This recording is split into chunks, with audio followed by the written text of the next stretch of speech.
जैसे ही कर्ण की मृत्यु हुई, स्वयं भगवान परशुराम क्रोध से कांप उठे। उन्होंने ब्रह्मास्त्र उठाया और कहा, मैं इस अन्याय का बदला लूंगा, मैं इस सृष्टि का विनाश कर दूंगा। जी हाँ, वो परशुराम जिन्होंने कर्ण को अपना सबसे प्रिय शिष्य माना था, आज उसी कर्ण को अधर्म का शिकार बनते देख उनका हृदय फट पड़ा और कहते हैं, जिस युद्ध भूमि में कर्ण अकेला गिरा था, वहां परशुराम दौड़ते हुए पहुंचे और पूरी सृष्टि कांप उठी। अगर आप भी मानते हैं कि कर्ण के साथ सबसे बड़ा अन्याय हुआ था, तो सब्सक्राइब जरूर करें, क्योंकि आज हम सुनाएंगे महाभारत की वो कथा जो ग्रंथों से भी छुपा ली गई थी। कर्ण और परशुराम का रिश्ता किसी आम गुरु शिष्य जैसा नहीं था। ये एक ऐसा संबंध था जहां झूठ से शुरू हुई सीख आत्मा से जुड़ गई। कर्ण ने जब देखा कि कोई क्षत्रिय उसे शस्त्र विद्या नहीं सिखाएगा, तो उसने ब्राह्मण का वेश धारण कर भगवान परशुराम से दिव्यास्त्रों की विद्या प्राप्त की।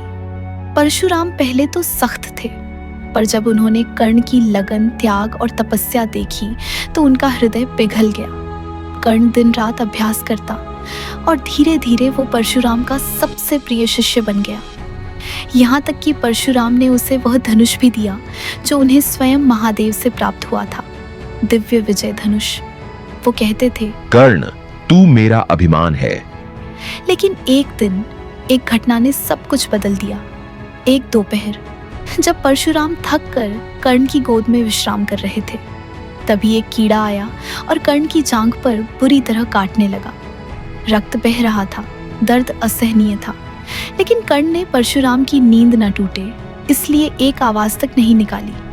जब परशुराम जागे और देखा कि कर्ण की जांघ से रक्त बह रहा है, तो उन्होंने एक ही बात कही, कोई ब्राह्मण इतना सहनशील नहीं हो सकता, तू क्षत्रिय है। और उन्होंने क्रोध में आकर उसे शाप दे दिया। जिस समय तुझे अपने ज्ञान की सबसे अधिक आवश्यकता होगी, तू सब कुछ भूल जाएगा। कर्ण कुछ नहीं बोला, बस सिर झुकाया और चला गया। लेकिन उसी दिन से परशुराम का हृदय बेचैन रहने लगा। कहीं न कहीं उन्हें आभास था कि उन्होंने जिसे शाप दिया, वो ही उनके जीवन का सबसे योग्य शिष्य था। अब समय था महाभारत के महायुद्ध का। कर्ण ने कौरवों का साथ दिया, नहीं क्योंकि वो अधर्मी था, बल्कि इसलिए क्योंकि दुर्योधन ने उसे सम्मान दिया था जब पूरी दुनिया ने उसे ठुकरा दिया था। युद्ध के 17वें दिन कर्ण और अर्जुन आमने सामने थे। कर्ण का रथ लड़ते लड़ते कीचड़ में धंस गया, उसका चक्र टूट गया। वो नीचे उतरकर रथ का पहिया निकालने लगा और वही क्षण आया जिसका संकेत शाप में छुपा था। कर्ण अपने दिव्यास्त्रों के प्रयोग का ज्ञान भूल गया। वो अर्जुन से युद्ध नहीं कर सकता था, फिर भी वो कहता है, अर्जुन, युद्ध का धर्म है कि जब शत्रु असहाय हो तब उस पर वार न किया जाए। लेकिन श्री कृष्ण ने अर्जुन से कहा, धर्म की बात मत करो कर्ण, जब अधर्म की नींव पहले रखी गई थी, यह वही क्षण है जिसकी प्रतीक्षा हमें है। अर्जुन ने बाण चलाया और सूर्यपुत्र कर्ण धरणी पर गिर गया। कहते हैं, जब वो गिरा तो ना उसने अर्जुन को कोसा, न कृष्ण को दोष दिया, न अपनी माँ कुंती को। वो बस शांति से आंखें बंद कर गया। दूर कहीं हिमालय की एक कुटिया में भगवान परशुराम तपस्यारत थे। जैसे ही कर्ण की आत्मा शरीर से अलग हुई, परशुराम की समाधि टूटी। उन्होंने आंखें खोली और उन्हें दिखा युद्ध भूमि, रक्त से सना कर्ण और आकाश में हो रही देवताओं की स्तुति। परशुराम का हृदय कांप उठा। नहीं नहीं, ये नहीं हो सकता। वो उठे और बिना कुछ सोचे दौड़ते हुए युद्ध भूमि की ओर चल पड़े। कौरव और पांडव दोनों सेनाएं रुकी, क्योंकि स्वयं परशुराम युद्ध भूमि में आए थे। वहां कर्ण निष्प्राण पड़ा था।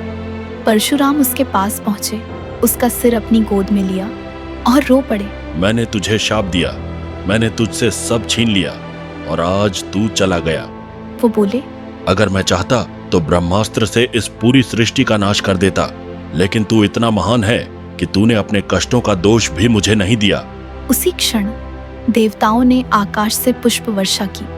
परशुराम ने कर्ण की आत्मा की ओर देखा और कहा, तू युगों युगों तक अमर रहेगा, तेरा नाम कभी मिटेगा नहीं।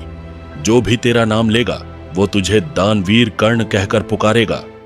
उसी समय वहां अर्जुन, भीम, नकुल, सहदेव और कुंती भी पहुंचते हैं। कुंती रोती है और परशुराम से कहती हैं, प्रभु, ये मेरा पुत्र था। सब स्तब्ध, परशुराम मौन, अर्जुन की आंखें नम। कुंती सबके सामने स्वीकार करती है। कर्ण मेरा सबसे बड़ा पुत्र था और वही था हस्तिनापुर का असली उत्तराधिकारी। पांडवों की आंखों से आंसू बहने लगते हैं। भीम कहता है, हमसे भूल हुई। परशुराम उन्हें रोकते हैं और कहते हैं, ये नियति थी, लेकिन याद रखना तुम सब राजा बन जाओगे, पर इतिहास में सबसे बड़ा नाम उसी का होगा जो मरते हुए भी अपने धर्म पर अडिग रहा।